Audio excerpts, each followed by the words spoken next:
Bien, pues nuestro curso está encaminado a eficientar los procesos de evaluación de los proyectos de investigación en ciencias médicas. Antes de comenzar, pues quisiera hablarles un poquito de mi formación para que ustedes también sepan que están en buenas manos. Yo tengo un doctorado en ciencias biomédicas, tengo una maestría en salud pública, tengo una licenciatura en medicina general, soy médico, soy titular del área de epidemiología clínica y miembro de la Asociación de Investigación Pediátrica desde hace 8 años. Soy directora general de la academia y ese Instituto de Investigación Alfa 01 y fui coordinador de ensayos clínicos para un tercer autorizado en la ciudad de San Luis Potosí. Fui coordinadora estatal del programa Escuela y Salud, donde pues estuve 5 años conduciendo tanto en el área de salud pública como en el área de epidemiología. Además, bueno, en la academia en este año tenemos asesorados alrededor de 81 residentes en los estados de Coahuila, San Luis Potosí, la Ciudad de México, aquí de Durango, Monterrey, Aguascalientes, Jalisco, Puebla, Baja California, Veracruz, Tamaulipas, Michoacán, el Estado de México y Acapulco. Trabajamos con las instituciones que están afiliadas al IMSS, Pemex, ISSSTE, la Secretaría de Salud y CDN. Entre el año pasado y que fue la mayor producción y pues ejecución también de talleres que tuvimos dentro de la academia, tenemos 34 artículos publicados, 32 derivados de los cursos talleres de la academia y 2 que corresponden a mi tesis de maestría y de doctorado. Entonces, bueno, pues creo que estamos listos para empezar a trabajar. La idea es que ustedes se sientan a gusto y cómodos y además compartirles la experiencia que hemos tenido trabajando con diferentes comités de investigación y con diferentes asesores de diferentes instituciones. Y quisiera empezar con ustedes compartiendo una dinámica que a lo mejor ya a algunos les es familiar, los que han trabajado conmigo. Los que no, vamos por favor a ingresar en su teléfono celular o ahí en su misma computadora a una página de internet que se llama Kahoot. Es kahoot.it. Ustedes ingresan a esa página, inmediatamente les pide un número, un ID o un PIN. Ese se los voy a dar yo ahorita.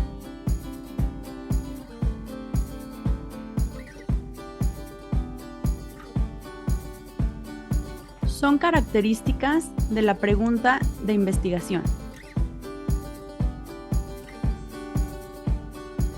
Ustedes van a ver en rojo que está en la agenda pública, azul, que sea factible, interesante y novedosa, amarillo, fácil, interesante, no priva o ética, relevante y misteriosa.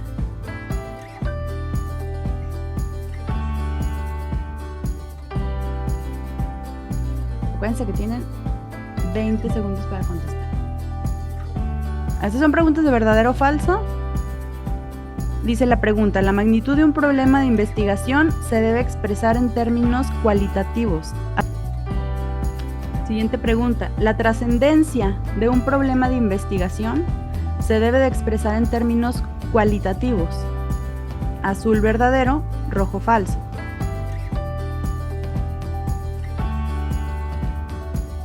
Y ya hay más respuestas. Ordenen los estudios según su potencial de generación de evidencia. Ustedes van a ordenar los colores. Arriba, el de mayor impacto y abajo, el de menor impacto.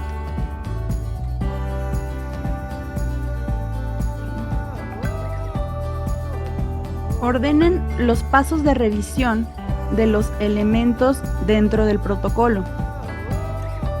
Arriba lo que revisan primero y así sucesivamente.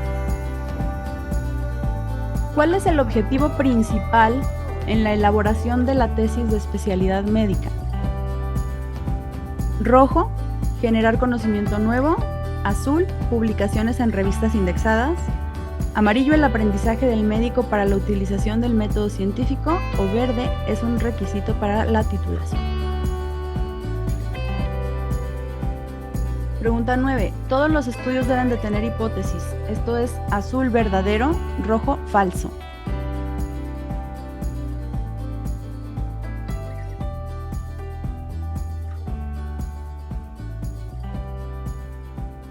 Prueba estadística para contrastar una variable ordinal contra una cuantitativa.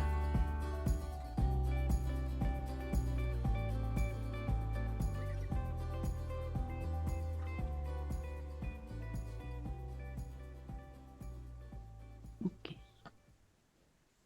Bien.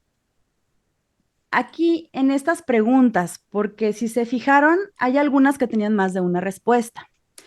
Y esto lo hice con, bueno, varios objetivos. El primero es comentarles que muchas veces nosotros pensamos que en los libros de investigación está todo puesto o todo resuelto. Y la verdad es que las opciones que nosotros tenemos en cuanto a investigación son variadas, empezando desde el enfoque que se le pueda dar a la investigación, desde los diseños hasta las pruebas estadísticas, etcétera, ¿no? Entonces, es importante también ver cuál es nuestro objetivo a la hora de evaluar un proyecto.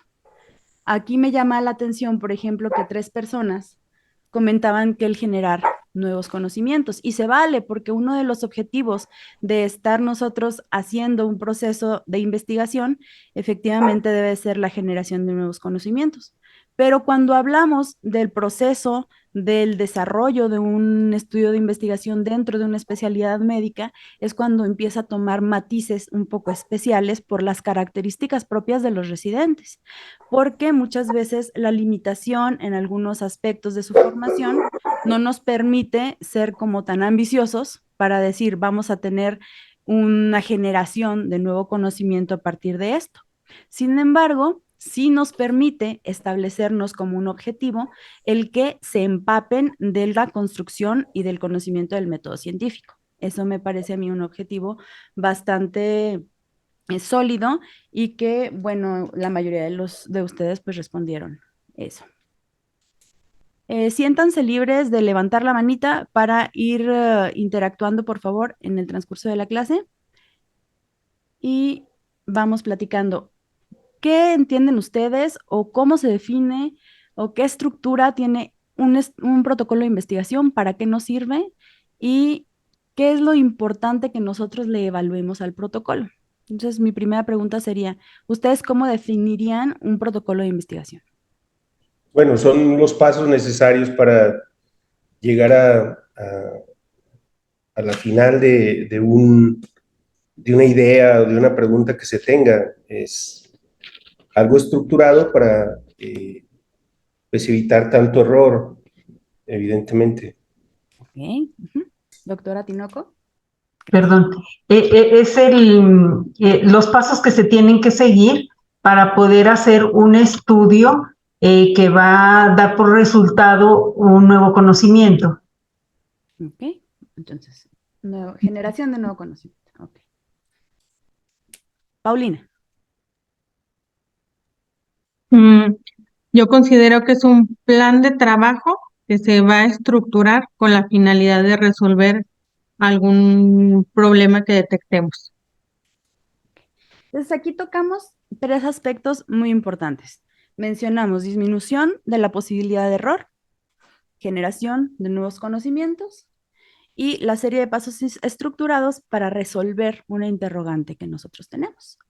Ahora bien, ¿hay o no hay una sola estructura de elaboración de protocolos de investigación? ¿Ustedes qué piensan? ¿Hay o no hay? Doctor Huerta. Yo creo que hay una estructura definitivamente, hay algo que es estructurado, que lleva una serie de pasos como propuesta para poder obtener la autorización para establecer un trabajo de investigación. En algunas instituciones lo modifican, algunas universidades lo modifican, agregando o quitando algunos apartados, pero creo que existe un apartado existe un formato pues ya bien estructurado. Ok, entonces, si ustedes se dan cuenta, al inicio del libro yo les pongo muchos ejemplos de cómo se puede estructurar un protocolo de investigación. Efectivamente, tiene razón el doctor Huerta. El esqueleto o las partes que conforman al protocolo de investigación son vitales y tienen que ser respetadas independientemente de que en algunas instituciones nos ponen el orden variado, ¿sí? Y les pongo, por ejemplo, en el libro, formatos que utilizan de manera cotidiana en el Seguro Social, en el ISSSTE, en la Secretaría de Salud, pero también están instituciones internacionales o mundiales, como son la Organización Mundial de la Salud o la Organización Panamericana de la Salud. Aunque los formatos, el orden y las estructuras un poco varían, la médula de los protocolos de investigación, que es los pasos del método científico, tienden a ser exactamente las mismas. El orden de los factores, ahí sí no nos altera mucho el producto, pero efectivamente. Ahora, el protocolo, pues claro, sí nos va a ayudar a través de una serie de pasos estructurados a responder una pregunta de investigación. Y esta pregunta de investigación debe de obedecer a una idea. Desafortunadamente, yo he visto que en muchas instituciones, especialmente cuando están en los últimos grados de la residencia, se tiende a pensar que ya se sabe todo. Existe, desafortunadamente, insisto, una arrogancia en cuanto al conocimiento que nos está impidiendo ver más allá de lo que ya se tiene. Si yo no pongo en cuestión aquellos conocimientos que he adquirido y si voy por la vida pensando que ya lo sé todo, cierro las posibilidades de aprender cualquier cosa nueva. Entonces, esa es una de las cuestiones medulares de la construcción del conocimiento. Decía Aristóteles, un hombre no puede aprender aquello que cree que ya sabe. Entonces, si hay, por ejemplo, investigadores que dicen, ¿saben qué? Para hacer tal procedimiento hay tal y tal y tal técnica. Y de ahí nada más. Y eso, porque yo lo leí así, porque yo lo aprendí así, y estamos cerrados a la posibilidad de crecimiento. Entonces, la investigación debe de obedecer a aquella humildad que nosotros tenemos como científicos de percibir el vacío en el conocimiento donde todavía existe, porque en el área médica específicamente, que es donde nosotros estamos, sí, efectivamente hay mucho conocimiento, pero también entre más conocemos, y no me dejarán mentir ustedes, entre más estudiamos, entre más doctorados tenemos, nos damos cuenta de que hay muchas cosas que no han resuelto. Hay muchas cosas que no se acaban de decidir. Procedimientos anestésicos, procedimientos quirúrgicos, situaciones en biología molecular, situaciones que tratan de explicar la fisiopatología de algunas entidades nosológicas, no tenemos la respuesta. Y precisamente es ahí donde nosotros como investigadores nos damos cuenta de todo el campo de conocimiento y todo el campo de investigación potencial que podemos tener a partir de lo que desconocemos. Entonces construimos nosotros este esquema donde partimos de la propuesta, cómo se construye la propuesta de investigación. Esta es una parte medular de la construcción de conocimiento. Lo primero que nosotros tenemos es una verdad en el universo, una verdad que hasta cierto punto ya ha pasado por la prueba del tiempo. Hay verdades que hasta ahorita siguen vigentes y más que verdades, podríamos decirles paradigmas, ¿sí? Y uno de los conceptos con los que quisiera que estuviéramos de acuerdo todos es que la verdad absoluta no existe. Tenemos un acercamiento a las verdades y que es lo más certero y con el nivel de confianza más alto posible, pero que todo aquel conocimiento que nosotros tenemos puede ser puesto a prueba. Sin embargo, ya tenemos una verdad en el universo que ha pasado la prueba del tiempo y de ahí nosotros comenzamos para plantear una pregunta de investigación. La pregunta de investigación es aquella que trata de dilucidar aquel vacío en el conocimiento de ese universo de información que tenemos y que todavía no se acabó de esclarecer. El éxito, pues, no está en las buenas respuestas, sino en las buenas preguntas. Y el éxito de los protocolos de investigación nace con una buena pregunta de investigación. Posterior a la pregunta de investigación, ya puedo yo ir desarrollando el método científico con todos sus pasos estructurados, realizando un protocolo, estandarizando métodos con una serie de pasos que tengan una buena consistencia interna para finalmente ponerlos a prueba, obtener resultados, hacer un análisis e interpretación de los datos. Y este análisis e interpretación de los datos me van a arrojar a mí una buena consistencia externa de mis datos que se pueda universalizar para finalmente convertirse en una verdad en el estudio, que a eso es a lo que queremos llegar. Y como comités evaluadores, eso es lo que vamos a facilitar, el que el investigador pueda construir a través de esto una verdad que se pueda universalizar, ya sea una verdad pequeña o sea una verdad grandota. Finalmente nosotros vamos a ser los facilitadores en este proceso. ¿Qué características debe de tener una buena pregunta de investigación? Una buena pregunta de investigación debe de ser mnemotécnicamente FINER, factible, interesante, novedosa, ética y relevante. ¿Por qué factible?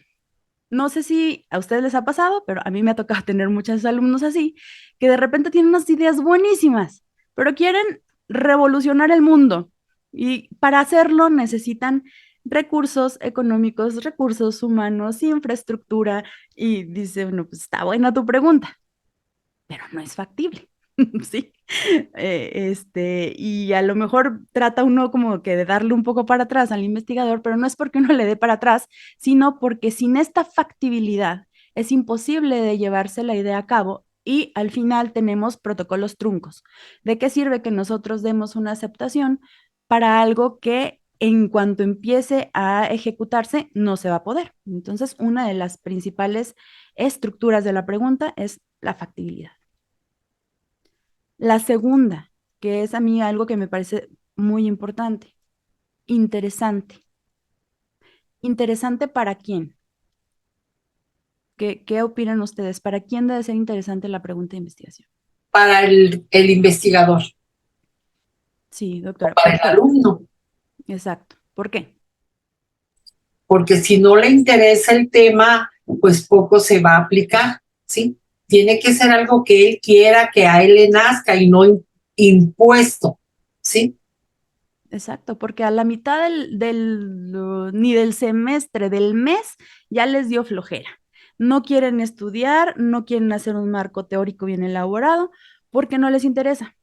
Y la falta de interés muchas veces se da porque de manera fácil a veces se le pegan a algún investigador o el residente busca a la línea investigador, a la línea de investigación de este doctor, ¿no?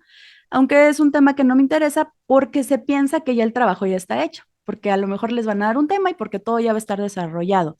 Entonces no es que al alumno le interese. Cuando nosotros estamos escuchando sus ponencias y cuando preguntamos, oye, ¿y por qué te interesó estudiar ese tema?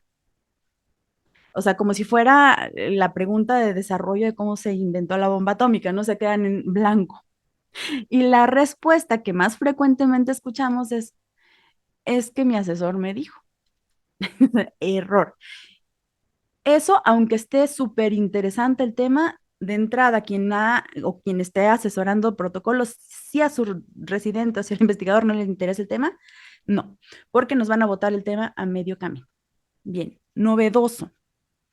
La novedad la vamos a encontrar cuando nosotros nos metemos a buscadores, por ejemplo, el tipo de PubMed o a EBSCO o a OVID, temas de actualidad, no de mi especialidad. Pongo palabras claves y me meto a investigar. De una no se me va a ocurrir una pregunta. No es como que yo me siente y diga, ¿qué estudiaré hoy? Y me venga la pregunta. Entonces, tengo que leer, tengo que investigar, tengo que ver qué están haciendo. Y no nada más aquí.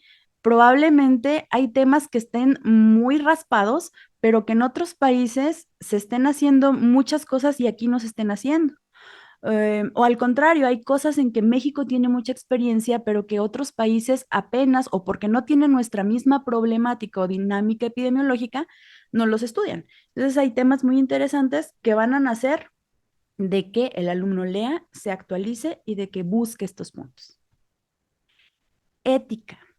Esto es muy importante, porque a veces, híjole, se ocurren muy buenas ideas. A mí me tocó una vez que estábamos trabajando con un grupo de especialistas y, dígame, doctor, adelante.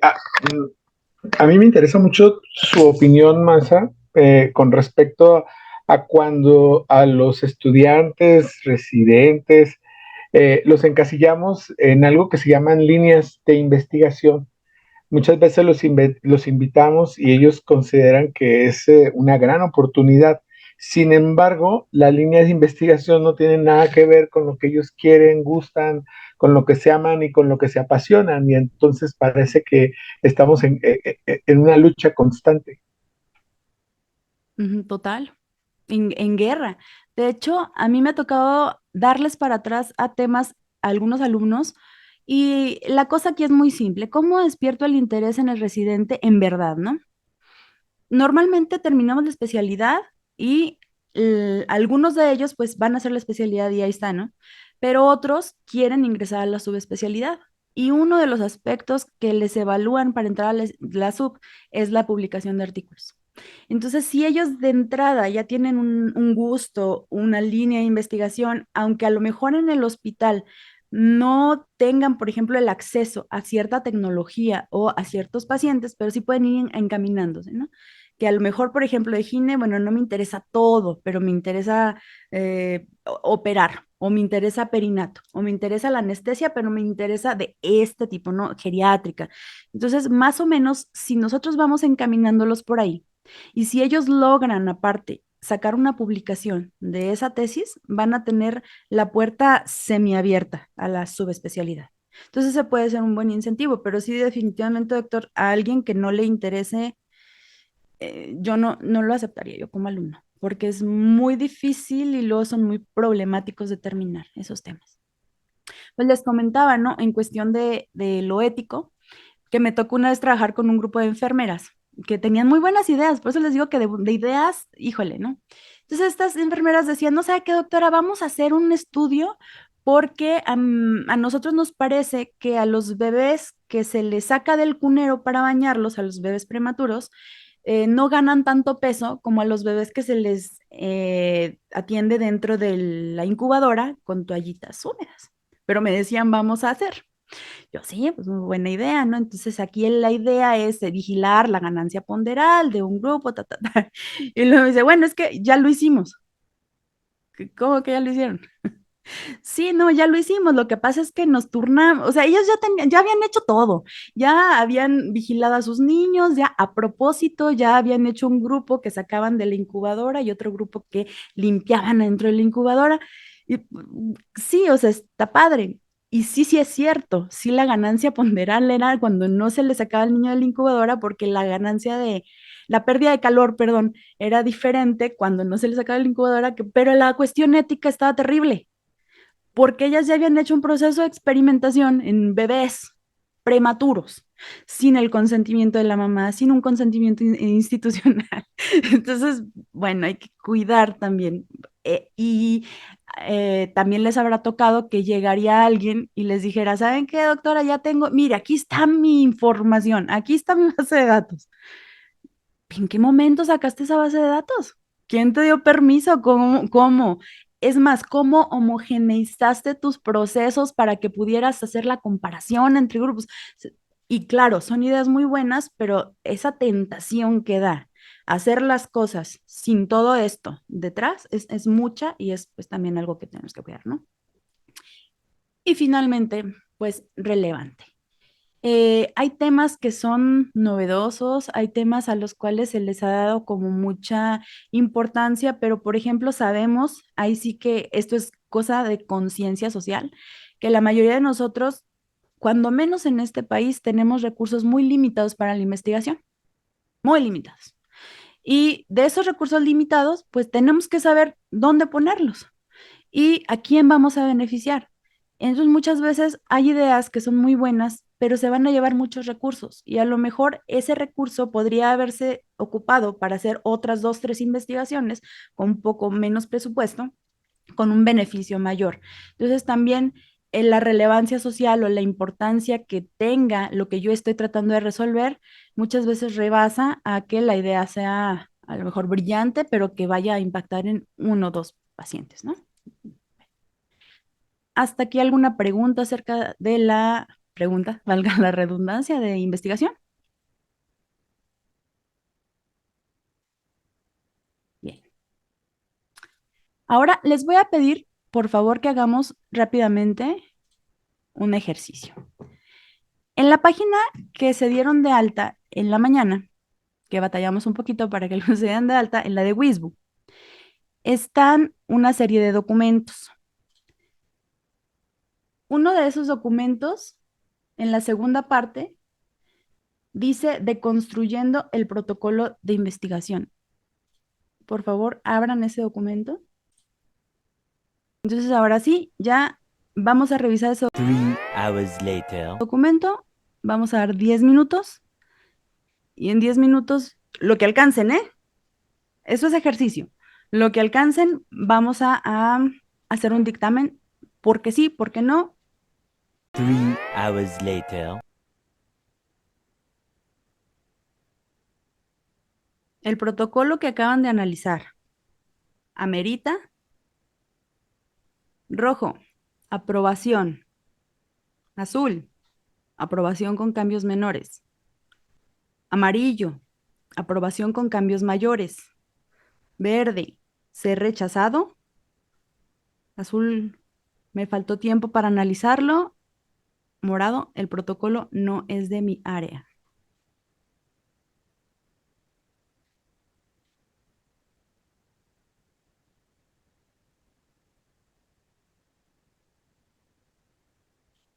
Okay.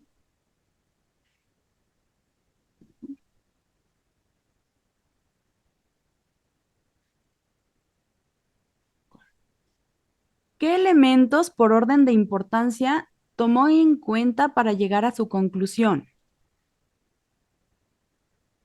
Arriba ponemos el más importante, abajo el menos importante.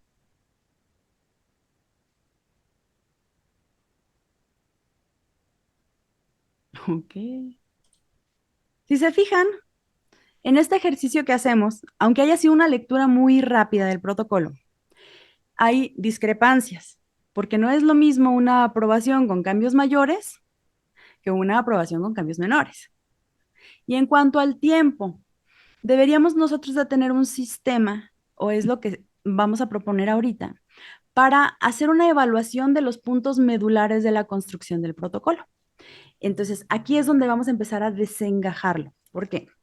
Cuando nosotros estamos haciendo un protocolo, tenemos una estructura. Por ejemplo, a ver, doctora Rábago, que usted tiene amplia experiencia en la elaboración de protocolos. Dígame, por favor, porque de la construcción en prospectiva hacia la evaluación, el caminito va a ser más o menos el mismo.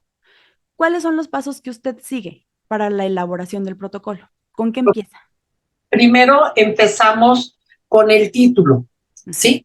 Y para elaborar el título, dependiendo del nivel de investigación, vamos a tomar en cuenta si es como en este caso un estudio descriptivo, qué se va a hacer, de qué, en quiénes, dónde y cuándo, ¿sí?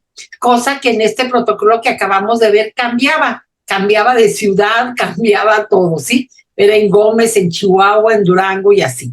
Después de eso, vamos a tener una introducción pequeña donde cualquier persona, aunque diga este no es mi tema, cualquier persona pueda leer esa introducción y sepa de qué se va a tratar, ¿sí? Enseguida, aquí yo lo veo como si fuera como marco teórico, ¿sí?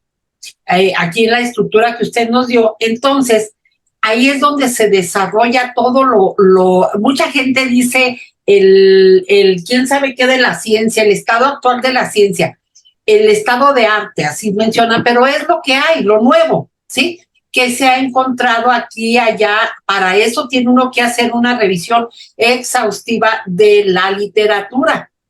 Y después de eso, hay que buscar los antecedentes investigativos que han hecho en otros lugares, ¿sí? Aquí es donde nos topamos a veces con un problema. Por ejemplo, en este caso, es muy largo el marco teórico, entonces no tiene que ser tan largo, tiene que uno tener la capacidad de resumir, porque entre tanto largo, se presta que copie y pegue, que eso es lo que a veces pasa con los muchachos. Un protocolo debe de tener un límite de páginas, ¿sí? A veces, como les repito, encontramos mucho rollo y ya pierde un interés. Después de esto, entonces sí nos hacemos la pregunta de investigación. Después de haber leído los antecedentes investigativos y nuestro marco teórico, ahí es donde vamos a encontrar huecos en el conocimiento, que es donde nosotros ya hacemos nuestra pregunta de investigación, ¿sí? Que de hecho esta pregunta de investigación tiene que ser igual que el título, pero con signos de interrogación, es lo único que cambia, ¿sí? Para no perdernos. Después de esto, vamos a nosotros a plantear el problema, ¿sí? ¿Cuál es el problema que encontramos nosotros, pero en nuestra unidad, ¿sí? Donde nosotros vamos a hacer nuestro trabajo. Y posteriormente lo vamos a justificar con esos 4 puntos que usted puso. Yo donde veo también problemas es cuando hablamos de factores de riesgo. Sí, damos por hecho que algo es un factor de riesgo, pero no ponemos cifras. Es bien importante cuando yo hable de un factor de riesgo en un marco teórico, poner las cifras que me estén diciendo qué tanto es el riesgo y saber, ahí me voy a dar cuenta, saber si ese artículo que yo tomé como referencia es cierto. ¿Y dónde lo vamos a ver? En los intervalos de confianza. Entonces tenemos que tener mucho cuidado en la selección de los artículos. Posteriormente de la justificación ahí en este protocolo dice que por ser un estudio descriptivo puede, esa fue la buena palabra, puede no llevar hipótesis. Muchas veces es importante nosotros darle un poquito más robustez a nuestros protocolos y podemos lanzar una hipótesis en un estudio descriptivo, viendo, por ejemplo, aquí nos podemos comparar fácilmente el ISSSTE, el Seguro y la Secretaría de Salud, ¿sí? Porque están formados por personas de distinto nivel socioeconómico, ¿sí? Pero bueno, y ya después de esto viene la metodología, ¿sí? Okay. A ver, hasta ahí. Fíjense, lo que la doctora nos está planteando, y tiene razón, es la estructura clásica de cómo se va construyendo el método científico. Efectivamente, tenemos que pasar por todo esto. Sin embargo, imagínense a ustedes que de un día a otro les dan 20 protocolos de investigación. Ahí están, porque entraron 80 residentes.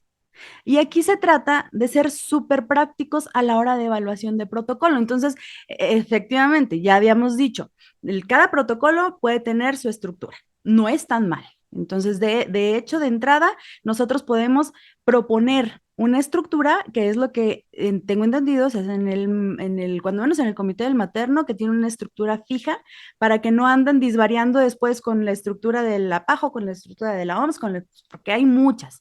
Bueno, tenemos una. Pero si nosotros nos detenemos a evaluar todo lo que la doctora ha dicho, no vamos a acabar. Necesitamos una manera práctica de identificar estas cosas clave que me pueden hacer la diferencia entre tener un protocolo con cambios mayores, que son sustanciales, y un protocolo que digas tú, ok, va, pero esto todavía puede ser modificado. Y a eso vamos. Muchas gracias, doctora. ¿Alguien que tenga una manera distinta de acercarse a los protocolos?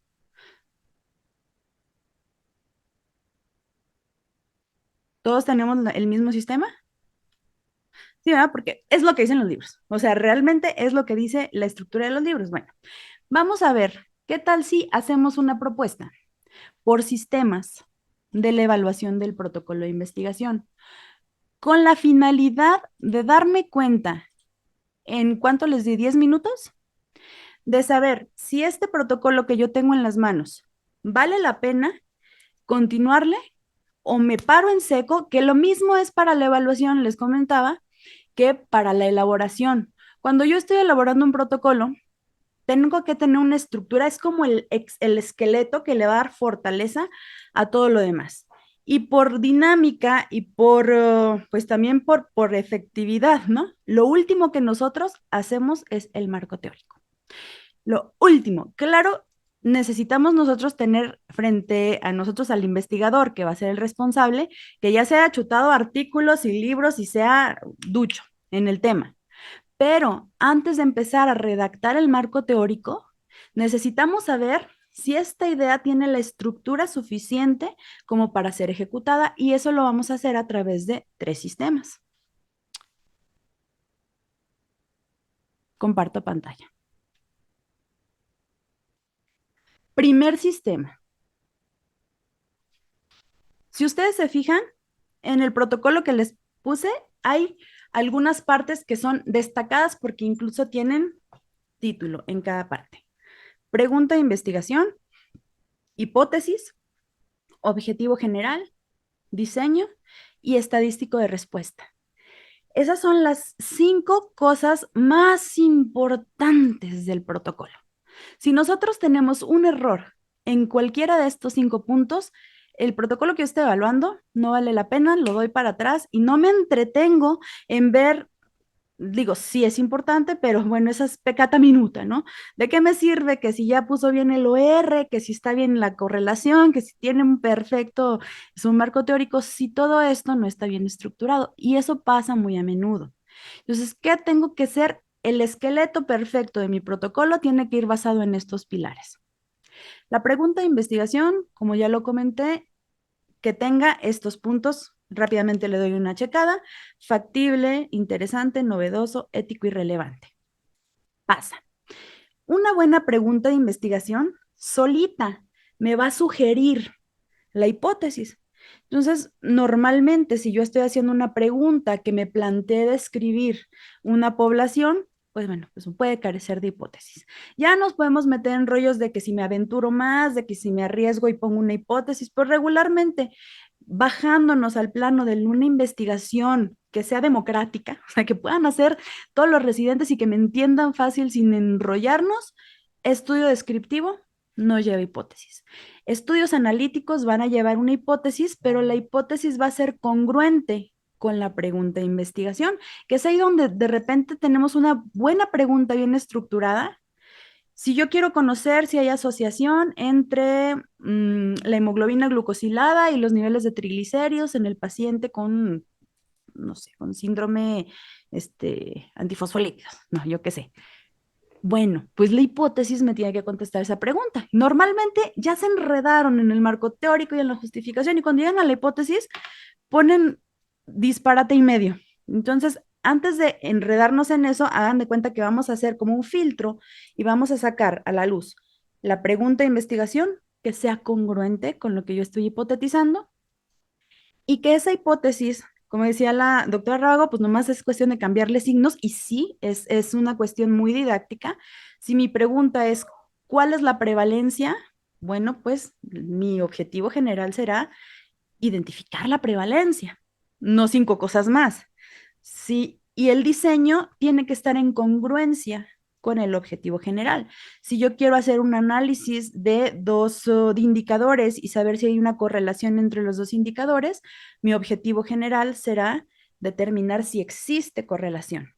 Ahora, esto es muy importante porque si se fijan, hay veces que tenemos estudios de correlación, por ejemplo, y en principio nada en la literatura es suficientemente consistente como para decirme existe una correlación o existe una asociación. Es diferente preguntarme si existe una asociación o una correlación a preguntarme cuál es el nivel de correlación o cuál es el nivel de asociación. Eso ya es un poco más elevado. Entonces, si yo no sé si existen asociaciones, ¿cómo voy a querer determinar el nivel de asociación? Entonces, primero investigo lo que está más abajo, ¿no? Y el objetivo irá en congruencia. El diseño, pues, tendrá que obedecer a lo que yo me estoy preguntando. Si yo estoy tratando de analizar si variable A y variable B tienen asociación, bueno, pues mi diseño puede ser un estudio de casos y controles, que es lo más viable en instituciones más como instituciones de las nuestras, donde aparte el tiempo es muy limitado. Ustedes saben que un estudio de casos y controles lo podemos hacer con material que ya tenemos, y puede ser, es un estudio, de hecho es una característica que es un estudio transversal. Entonces no me involucra tanto tiempo como el que me estén planteando, voy a hacer una cohorte. Bueno, está bien padre que quieras hacer una cohorte, pero te vas a tardar 2 años y ya se te acabó la residencia en eso, ¿sí?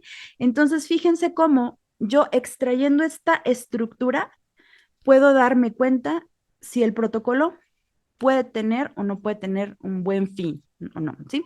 Digo, independientemente de todas las cosas, de todas las demás cosas que sí son importantes, pero estos son los 5 puntos principales. Entonces, Doctora, sí, dígame. bueno, perdón, ya acabó porque nada más quería hacer una intervención. Dígame, doctor. Adelante. Bueno, hablo de que más o menos es algo de lo que hacemos allá en el comité en el Hospital General Durango. Sí vemos cuando nos llegan, tenemos ahorita una buena cantidad de protocolos y tratamos de agilizar. Lo que quería decir como filtros, como bien lo dice, siempre buscamos de entrada que el objetivo, la pregunta de investigación, tenga congruencia con el título. El título mismo nos está diciendo ya en sí el tipo de estudio que va a haber o no, porque después sí encontramos entre estas incongruencias, por así decirlo, entre el título y el objetivo Y todo. y Sí. todo lo demás, ¿sí? Inclusive hasta con variables, se dicen, oye, todo lo que me estás diciendo hay un desfase de todo eso. Eso para nosotros es como que un primer filtro. De hecho, tenemos un esqueleto de lo que es el protocolo y hacemos como un checklist. Ujú. Tiene esto, tiene esto, tiene esto, bien, rápido. Pero sí, de entrada, pues nos vamos a que haya congruencia entre el título, pregunta y el objetivo. Ok, está excelente. Una aclaración que quisiera hacer, digo, qué bueno, porque estos son estilos dentro de cada una de las instituciones, ¿eh? Y eso está muy bien para cuestiones pedagógicas. Habrá otros quienes dicen algunos autores, primero se tiene al bebé y luego se le pone el nombre. Entonces, en algunas cuestiones ustedes han visto de artículos publicados que tienen títulos extravagantes o títulos acá, que no tienen nada que ver con la pregunta. Entonces, bueno, pues en cuestiones del título, ahí sí podemos ser un poco, ya cada comité decidirá, pero lo que sí es que la estructura de estas 5 cosas es vital. Por no decir, no hay protocolo que eso pueda ser así. Entonces les decía, tanto para evaluar como para construir. A la hora de construir un protocolo de investigación igual, para no, más bien para hacer más eficiente el proceso de creación, nosotros podemos sin ningún problema empezar a decirle al residente que estamos asesorando, a ver, ok, investigate todo, pero a mí me vas a traer algo que se llama matriz de congruencia. ¿Qué es la matriz de congruencia? ¿Tienes la cámara prendida? ¿Perdón? Ah, ok, muy bien. No era para mí. Ok. Bien, entonces, ustedes piden su matriz de congruencia. ¿Qué les tienen que entregar a ustedes? Esto, incluso, por ejemplo, si se puede sacar, hay algunas instituciones que así lo hacen, tienen el protocolo y en una carátula inicial solamente estos 5 aspectos. Digo, bueno, ya es como ser un poco más específicos, pero esto nos ayuda a darnos cuenta de si esto no está bien, vas para atrás, ¿no? Y por último, el estadístico de respuesta. Si yo estoy buscando hacer una prevalencia, pues voy a reportarlo como una frecuencia, ¿no? ¿Y cómo vas a reportar la prevalencia? Una incidencia. ¿Cómo vas a medir la incidencia? Porque también si se dan cuenta, como que hay gente, y esto no me refiero a investigadores, pero me refiero a los que están en proceso de formación, que menosprecian mucho la estadística descriptiva, cuando es un arte y una belleza saber interpretar epidemiológicamente datos descriptivos. Como que se les hace muy poquito, ¿no? Como que, nada más una frecuencia. No, pues no, eso. Pero ¿qué es lo rico de esto? La interpretación. ¿Qué te está diciendo que tú tengas una incidencia de tal cosa en el hospital? ¿O qué te está diciendo que la frecuencia de este problema ha variado en 5 años así, ¿no? O sea, no tiene nada de malo que lo vayamos a reportar solo en porcentajes o solo en medias o solo en... Sí, bueno, pero hay gente que se quiere adornar y pone 10 estadísticos de respuesta cuando lo que necesitamos es uno. Entonces, bueno.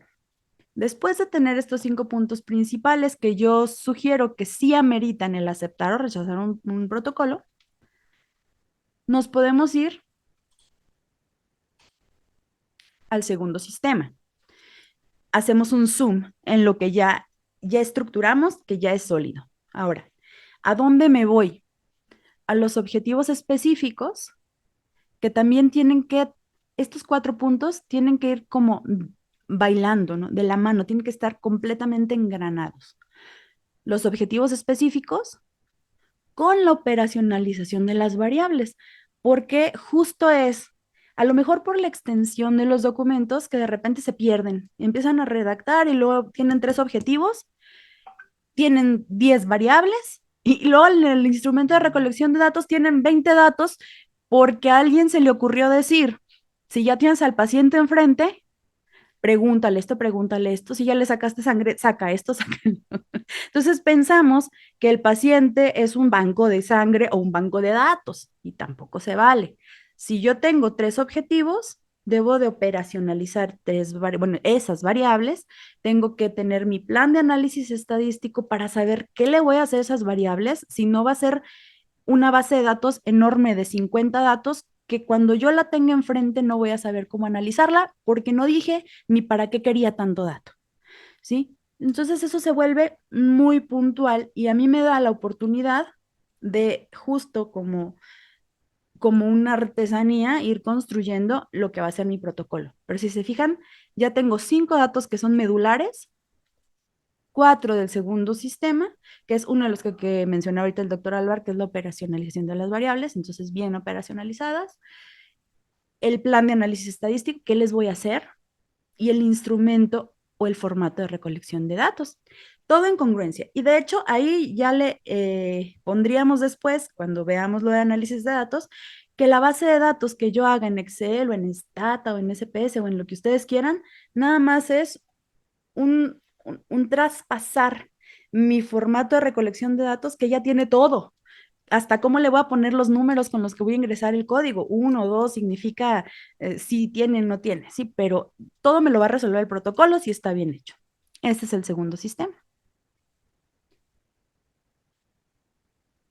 El tercer sistema se refiere al universo poblacional, que esté definido dónde voy a trabajar, con quiénes. Y fíjense, parece cosa menor, pero a mí sí me ha tocado ver, por ejemplo, que alguien quiere determinar la prevalencia de, ¿qué les gusta? Hipertrofia ventricular en niños de 5 a 12 años. Perfecto, tu idea me parece muy bien. Y cuando juntan los datos y llegan con la base de datos, solamente tienen capturados a los niños con hipertrofia ventricular. Entonces, ¿de dónde voy a sacar una prevalencia? Se diluyen los datos, necesito un denominador, entonces pues va a ser el 100%, pues me trajiste 7 niños, todos están enfermos, ¿cómo voy a saber qué porcentaje de mi población representan?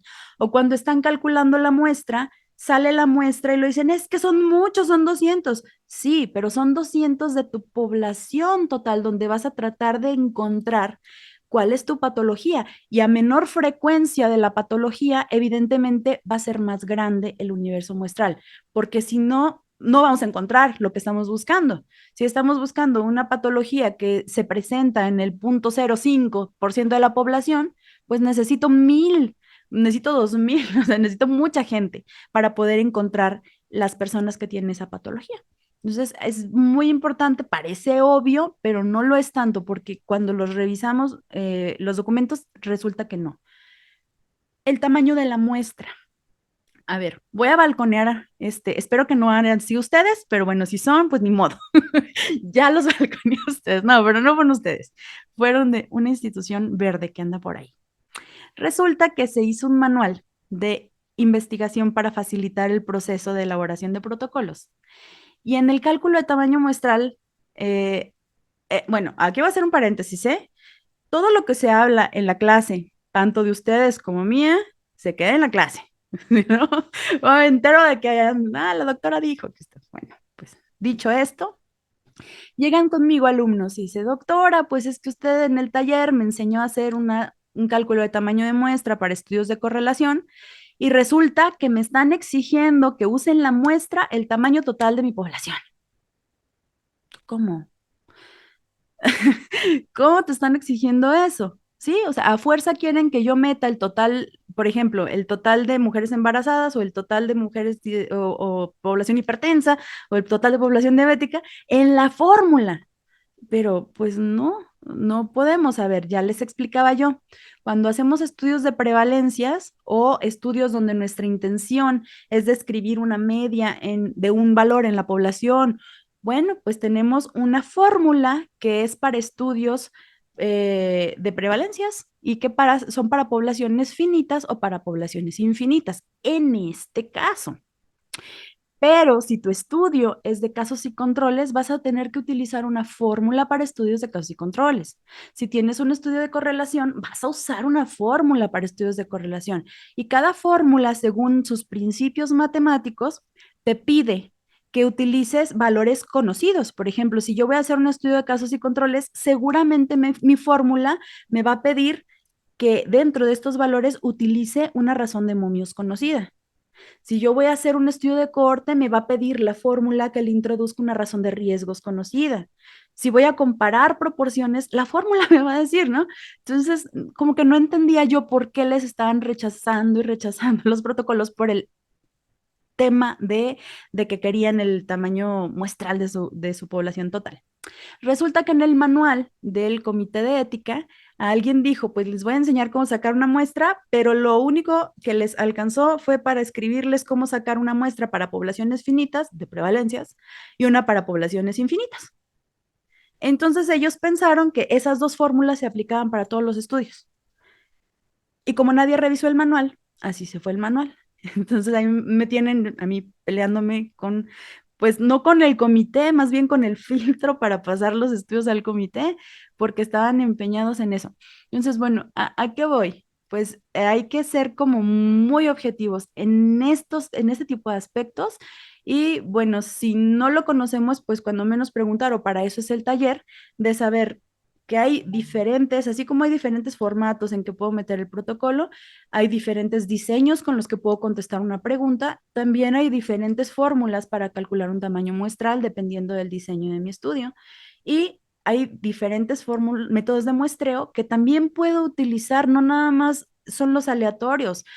A veces no tenemos ni el tiempo ni los recursos y tenemos que trabajar por conveniencia y se vale. Se vale en investigación hacer cualquier cosa siempre y cuando estemos dentro de los límites éticos y también dentro de los límites metodológicos. Si yo lo establezco, digo, esta es mi propuesta, tiene tantas debilidades, tiene tantas fortalezas, pero es factible hacer con mis medios, adelante. ¿Sí? Entonces, bueno, eso en el tercer sistema. Entonces, muchas veces podemos tener un buen protocolo cumpliendo con los dos primeros sistemas, pero tener errores de formato, tener una bibliografía desactualizada, tener una justificación rabona. Esas son modificaciones menores que yo les puedo sugerir, que podemos ir realizando y que al final no me dañan la estructura del protocolo. Pero yo sugeriría que estos tres sistemas sí son medulares. Entonces, si se fijan, en un documento como el que les acabo de enseñar, sí podemos sistemáticamente en 10 minutos irnos a revisar, a ver, pregunta, hipótesis, objetivo general, diseño, estadístico de respuesta, congruencia, sí, vámonos. Segundo sistema, objetivos específicos, operacionalización de variables, plan de análisis, instrumentos, ¿son congruentes? Sí, vámonos. Universo poblacional, tengo todos estos elementos, no andamos tan mal. Pero si alguno de estos elementos falla, ni para qué me entretengo. Y esto lo digo porque sé que tienen una carga de trabajo muy importante en cuanto a protocolos. A ver, tengo yo aquí el extracto de un protocolo que acabamos de revisar y chin ya balconé el nombre, ¿verdad? Díganme ustedes qué están viendo aquí, de acuerdo a los sistemas que acabamos de revisar.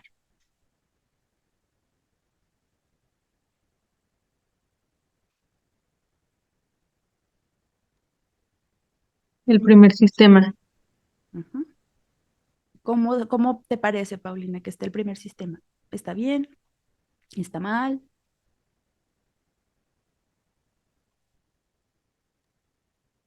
Nos está faltando el objetivo general. Okay, bueno, acá está el... Bien, tengo título, pregunta, bueno, título. Pregunta, hipótesis. ¿Ven algo extraño ahí? ¿O todo está bien?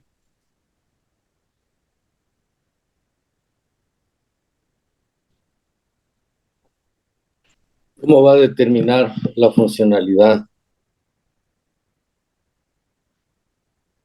Ok, pero entre pregunta y hipótesis, o sea, decíamos que necesitamos congruencia, ¿no? Entre pregunta e hipótesis, es primer sistema.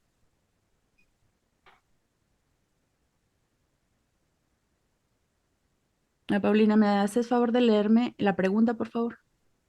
Sí. ¿Cuál y cómo es la funcionalidad familiar entre pensionados con incapacidad permanente parcial o total contra pensionados por invalidez, derechohabientes de la Unidad de Medicina Familiar número 1 del IMSS, Durango, Durango? Entonces, fíjense, el Hay dos primer... preguntas. ¿Sí? Ok, doctora. Sí, son dos preguntas en una Exacto. y no está relacionada con la hipótesis. Exacto. Entonces, para empezar, ya voy y veo primer punto del primer sistema. Pregunta incongruente. ¿Por qué? Porque son dos preguntas. ¿Quieres saber cuál o quieres saber cómo? Porque aparte tengo un instrumento que me determina la funcionalidad familiar y me dice cuál. Si yo aplico el APGAR familiar, me va a salir una calificación y me va a decir en qué nivel de funcionalidad tienen. Y si yo aplico el FACES, pues me va a decir cuál es la funcionalidad familiar. Pero, ¿cómo voy a determinar cómo es? Sí, están estas palabras, cuál y cómo, hay una ambigüedad en estas palabras. Y luego metemos dos preguntas en una. No se vale, porque, bueno, a lo mejor sí se vale si yo soy un experimentado investigador, pero si no, esto me impide realizar una hipótesis, porque fíjense la hipótesis, ¿cuál es? A ver, ¿quién me la puede leer, doctora Janet? Sí. Hipótesis alterna, la funcionalidad familiar varía entre pensionados con incapacidad permanente, parcial o total, contra pensionados por invalidez, derechohabientes de la Unidad de Medicina Familiar número 1 del IMSS Durango, Durango. Hipótesis nula, la funcionalidad familiar no varía entre pensionados con incapacidad permanente, parcial o total, contra pensionados por invalidez, derechohabientes de la Unidad de Medicina Familiar número 1 del IMSS Durango, Durango. Ok. Entonces, si se fijan, la hipótesis no me está contestando cuál y cómo es la funcionalidad familiar. Entonces, de ahí, cuál y cómo son preguntas que más bien me sugieren un estudio descriptivo. Pero luego la pregunta me involucra que voy a comparar dos grupos. Entonces, si yo comparo grupos, yo lo que quiero saber es si el grupo A es mejor que el B en una hipótesis de una cola, ¿no? O quiero saber si el grupo A es diferente al B en una hipótesis de dos colas, o si el grupo A es peor que el B, o sea, mejor, igual, pero ahí dice varía. Entonces, ahí no tiene ningún sentido esa hipótesis. ¿A qué me refiero con varía? Fíjense, entonces ese protocolo de entrada ni me entretengo en leerlo porque ya tengo del subsistema, bueno, del sistema 1, pregunta e hipótesis inconsistentes e incongruentes. Seguimos, mismo protocolo, parte del sistema 1. Diseño y estadístico de respuesta. ¿Cómo los ven?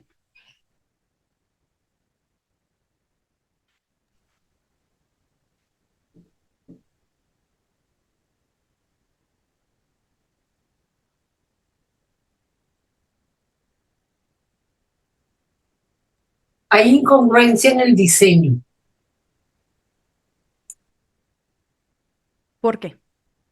Porque no puede ser un estudio analítico, ¿sí? Si nada más es en el protocolo, ¿eh? Sí, porque no está comparando, al menos cuando es analítico, al menos tiene que haber al menos dos variables. ¿Qué comparar? Al menos.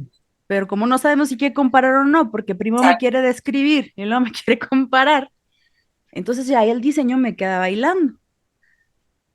Porque si fuera comparación, pues está bien. Pero si es una descripción, entonces no está bien el diseño. ¿Y el plan de análisis estadístico qué les parece? También está mal porque no se está planteando desde un principio el diseño, entonces todas estas pruebas, pues hay que ver principalmente el objetivo, qué es lo que quieres. Pues entonces, fíjense, si el objetivo era describir la funcionalidad familiar, voy a hacer todo menos menos describir la función familiar, porque en este caso la función familiar tendría que ser descrita en frecuencias. ¿Qué tan frecuente es que tenga mala, buena, no? Pero aquí ya me está hablando de comparar frecuencias de la chicuadrada de la T de de Mann-Whitney, pero no era el objetivo del estudio. Entonces, si se fijan, aquí ya vamos con 5 puntos principales. Dice, este protocolo tiene inconsistencias mayores, ¿sí? Sin irnos más para allá. Bien.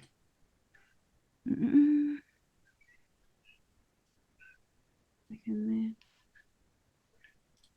Okay. ¿Hasta aquí alguna duda? Creo que la duda más fuerte es cómo entrar a Kahoot, cómo usar la plataforma. ¿Sí, va? ¿Hasta aquí vamos bien? Doctora, Dígame, doctor. ¿sí me escucha? Lo escucho. Gracias. Oiga, yo tengo una inquietud respecto a estos 3 sistemas. ¿Se podrá darle ponderación? Es decir, si yo encuentro qué porcentaje, aquí diría yo, lo rechazo o lo acepto. Y alguien pudiera preguntarme, oye, ¿y cuál es el porcentaje que puedo tener en el primer sistema o en el segundo o en el tercero? ¿O cuál es el de mayor peso? ¿Se podría manejar así? Sí se podría. Esto, bueno, para la experiencia que hemos tenido, cada comité decide qué peso, qué ponderación darle a cada uno de estos puntos. Sin embargo, el primer sistema es vital. O sea, si el primer sistema no está en congruencia, es el que más pesa, pues, el primer sistema.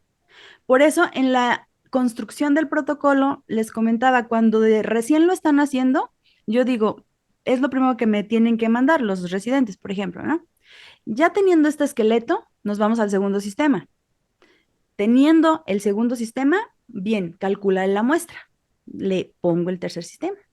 Al último, me aviento marco teórico, metodológico, el marco teórico, la justificación, el planteamiento. ¿Por qué? Porque ya no hay manera de que metodológicamente se me derrumbe. Pero en cuestión de que, digamos, por ejemplo, esto puede valer 1 punto, 2 puntos, ahí sí, sería como cuestión de que internamente cada comité pues decidiera qué valor ponerle. Pero así, en cuestión de sistemas, el más importante es el primero. Okay. Sí. Gracias, doctor. Sí, doctora, usted. ¿Hasta aquí alguna duda, comentario? ¿Queja? No, doctora, muy bonita la presentación, muy clara y sobre todo muy coherente con la secuencia. Bueno, muchas gracias, doctora. Entonces, si no hay más, nos vemos el día de mañana. Por hoy no dejamos trabajo extra, nada más darle un repasito a esto porque mañana vamos a ver diseños. Ya tienen todos ustedes el libro, entonces si quieren irnos también empapando en cuestión de los diseños, yo creo que muchos los manejan, pero de todas maneras algunos que tienen mucha experiencia clínica, que eso también se me hace súper valioso a la hora de construir los protocolos. Muchas veces la parte metodológica está fuerte, pero la parte clínica o el asesor no hace caso y ahí sí, los metodólogos no me dejarán mentir, pero no somos todólogos. Yo me considero metodóloga, entonces de repente hay cuestiones clínicas que uno no puede saber todo y justo ahí es la parte donde nos empezamos a enriquecer o para la publicación de artículos igual, o sea, necesitamos formar un equipo muy bueno de trabajo con expertos en las áreas, pero si nos estamos apenas como adentrando en la elaboración de protocolos que son muchos diseños y hay muchas maneras de hacerlos, pues denle un repasito al libro, está un poco puntual y mañana nos vemos. Hasta mañana, buenas noches. Gracias a todos. Buenas noches, gracias. Buenas noches. Buenas noches. Buenas noches.